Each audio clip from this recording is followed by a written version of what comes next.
E aí, turma, tudo bem? Hoje a gente vai continuar aqui a disciplina de fundamentos da computação. A de rede de computadores básica, que a gente vai continuar, tá? Isso aqui é só ir adiantando uma disciplina. Aí ter. A estrutura vai ser essa aqui, de mapa mental, né? Tecnicamente é um Canva, dentro do Obsidian. Então vamos lá. O objetivo da disciplina, só recapitulando, é iniciar desde o básico, do zero absoluto até o intermediário ali, pra gente entender rede de computadores, noção de hardware, conceito fundamental, tipos de classificação de informação, eh, fundamentos matemáticos, a gente vai ver função, lógica, grafo, componente do sistema computacional. A gente vai dar uma vista com tudo isso. O objetivo não é se especializar em nenhum desses tópicos, é só conhecê-los para que a gente possa seguir em outras disciplinas. Então, bora lá. Eh, Gabinete. Bom, para começar, o gabinete pode ser considerado, digamos assim, uma caixa, essa caixa metálica aqui onde tu vai colocar os teus componentes. Só que o gabinete se resume só a uma caixa, tanto que tu pode ver que ele não é totalmente fechado. Quer dizer, esse aqui tá aberto por uma questão didática, mas ele é fechado, entre aspas. O que eu quero dizer é que ele tem passagens de calor, as peças não estão dispostas numa ordem aleatória, tipo, tá tudo colado aqui na parede, não. Tudo tem um lugar para estar. Pode ver que os cabos estão aqui, passando por baixo, outros aqui estão colocados no canto.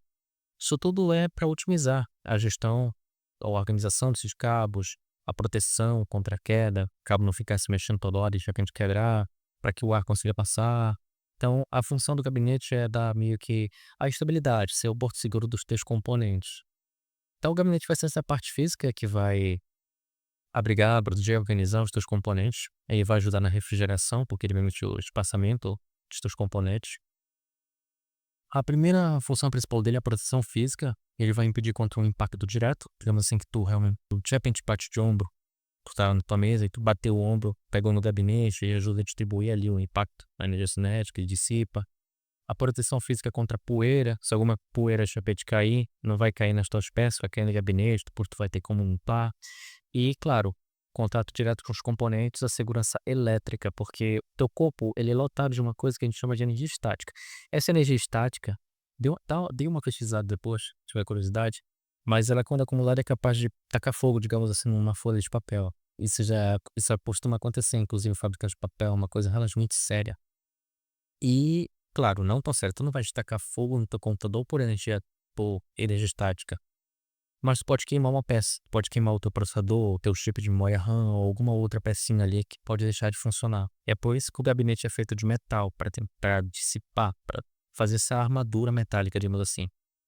Tanto que o teu carro, se tu anda de carro, Uber, a ideia é que quando a descarga elétrica cai no teu carro, não é o pneu que vai te proteger. Apenas que se o carro tivesse sem pneu, tu ia ser protegido. O que te protege é a carcaça metálica. Tem até várias explicações depois. Até um vídeo, se não me engano, no Manual do Mundo vai falar sobre isso. Enfim, a ideia é que essa carcaça metálica ofereça segurança elétrica, para evitar um curto-circuito por contato direto, ou uma queima por energia estática, esse tipo de coisa. O gabinete ele tem que ser um pouquinho mais espaçoso do que os componentes, não pode ficar muito juntinho, senão atrapalha na refrigeração.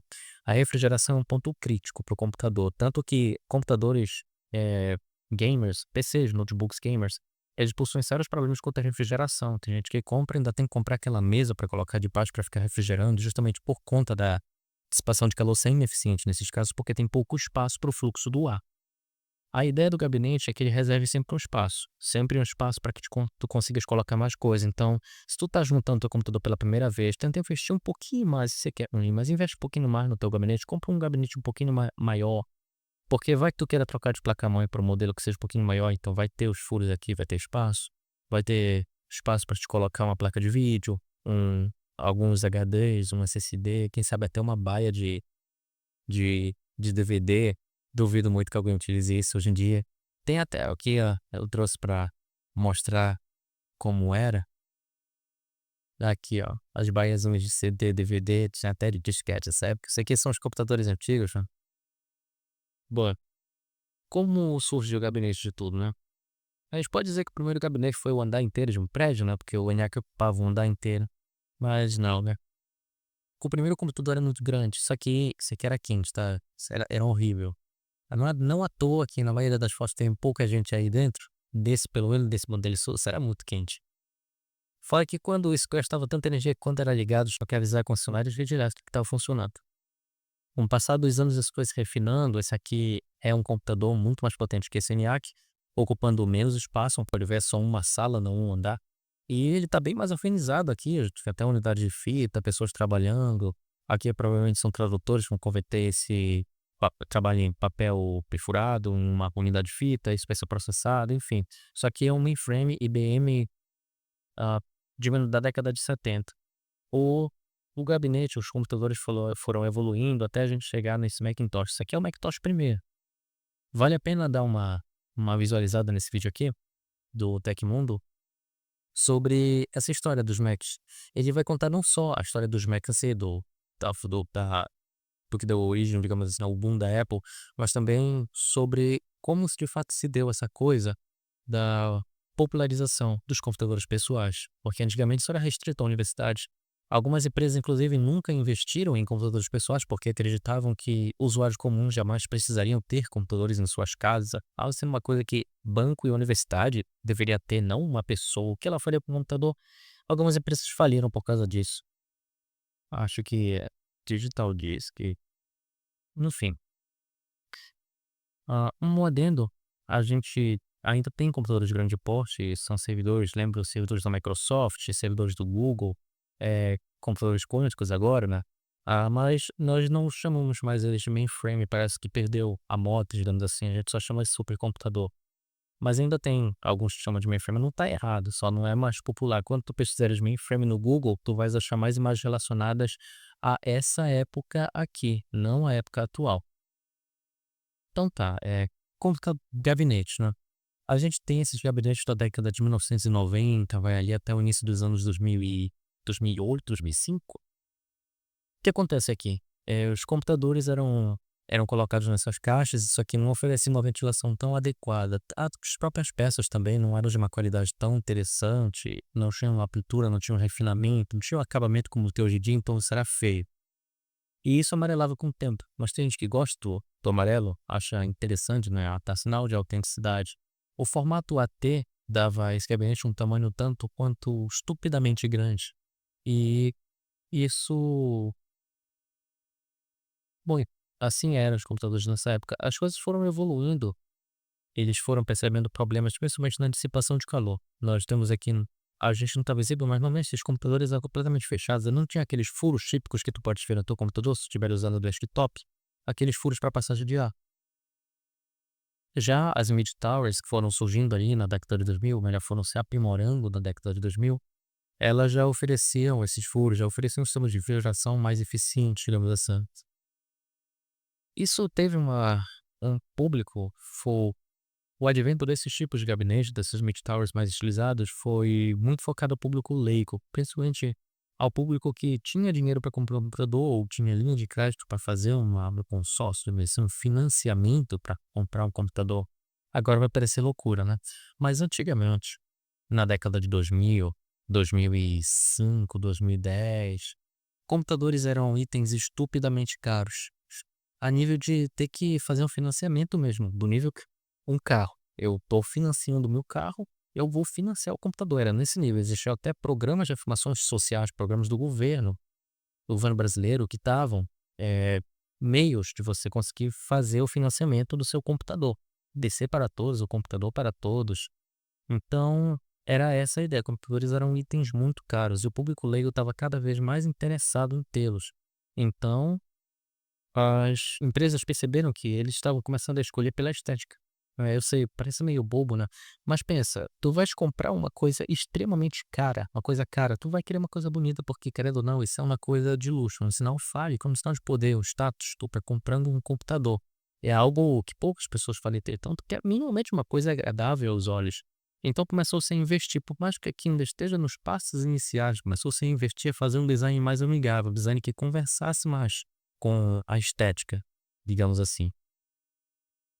Com o passar dos anos, o design foi se aprimorando, a gente chega nos gabinetes modernos. Esse aqui é um exemplo bem extremo, né? Pior que nem tão extremo, tem coisa muito diferente com isso. Tem gabinete onde que é todos. Tem gabinete que é feito de vidro, utilizam aquelas colinhas para colar a placa-mãe, pecinhas de acrílico e caixas mínimas, gabinete aberto. Tem muita coisa diferente atualmente. Isso aqui é mais voltado ao público gamer, né, o público atual, o público, digamos assim, comum de computação ainda utiliza esses gabinetes. Esse aqui foi um péssimo exemplo, porque ainda vem com a baia. O nome dessa tampinha aqui, o nome da abertura, na verdade, é baia.